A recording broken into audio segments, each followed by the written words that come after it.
So when it was a bit lighter, I was on the bridge that's about, oh I don't know, it's probably 600 meters, maybe 700 in that direction. Looks a bit nearer from here, but it can't be.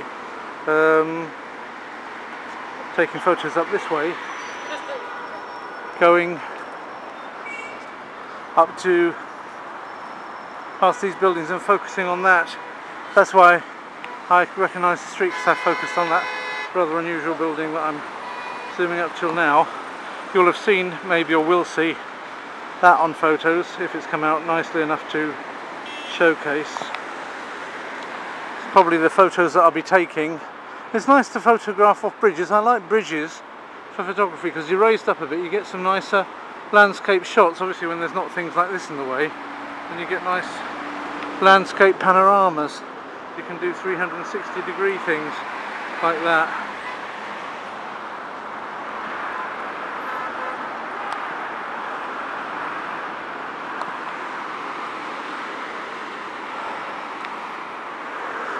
And I'll have a check on the map. I think now that I know exactly where I am, I need to devise a strategy as to what to do with the rest of my walking time. I've now walked for 9.467, so that's 9.5 by all what's it.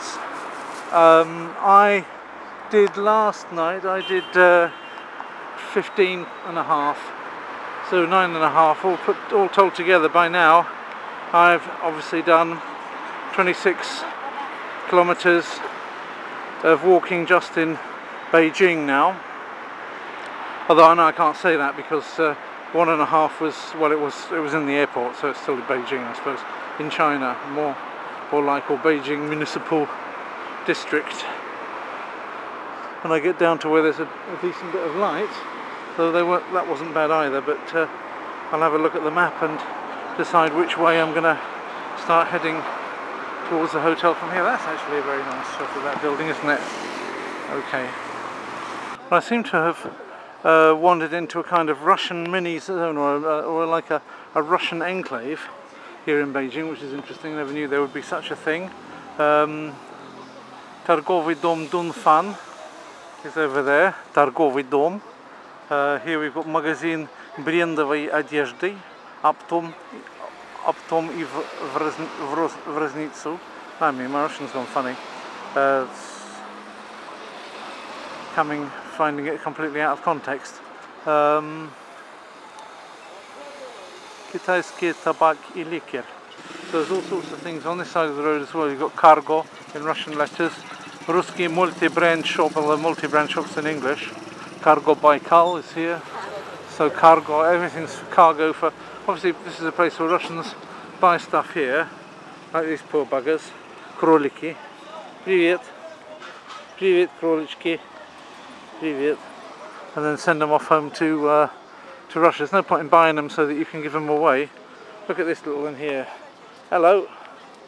Hello. Little panda. Oh, look, Hoolie guy. Are they utilising my my intellectual property? Hoolie guy.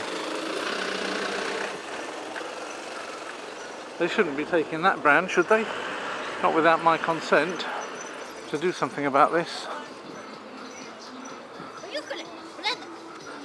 Поехали. Нет, я хочу идти? Нет, куда? Куда вы хотите меня везти? А, нет, спасибо. See, they even speak Russian around here. So Huli guy, she obviously thought I looked Russian. Maybe she's seen my channel, I don't know. Huli guy.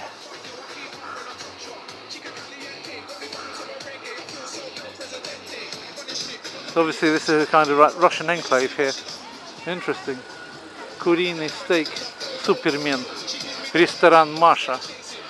This is obviously the Russian part of Beijing. It's been set up for them, like a little Russian area. So if you're European looking here, then you pass as a Russian. Laumanza. So Russia town continues down here. There's Izvestny Brand and all of this stuff. Everybody shouting at me in Russian, thinking I must be one. There's more Russian. So it just answers the question, doesn't it? In most Western cities, you've got a Chinatown.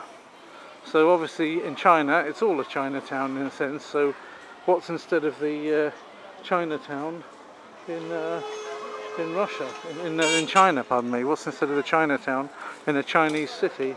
Well, now we've got the answer. Russia Town. That's interesting, isn't it? I wouldn't have known about that.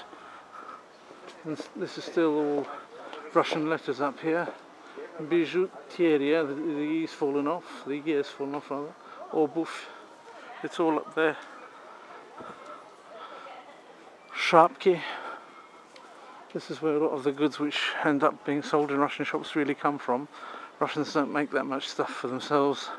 They rather get the Chinese to do it for them and sit back and take the money from their petroleum reserves. This is nice and old-fashioned, isn't it, coming up here on the left?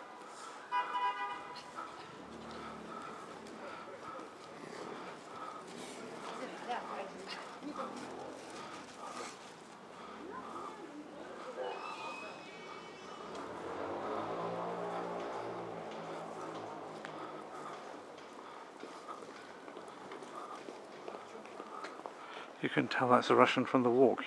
Even though it's a silhouette, you can tell that's not the way a Chinese person walks. A Chinese person will walk with the whole leg, like, you know, like that. Yeah, like the terracotta army, just like that person just showed.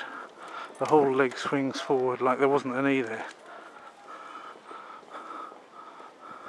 But the more bending of the knees is the way that you'll see a Western woman or man walk. So that half the work seems to be done just by doing the bottom.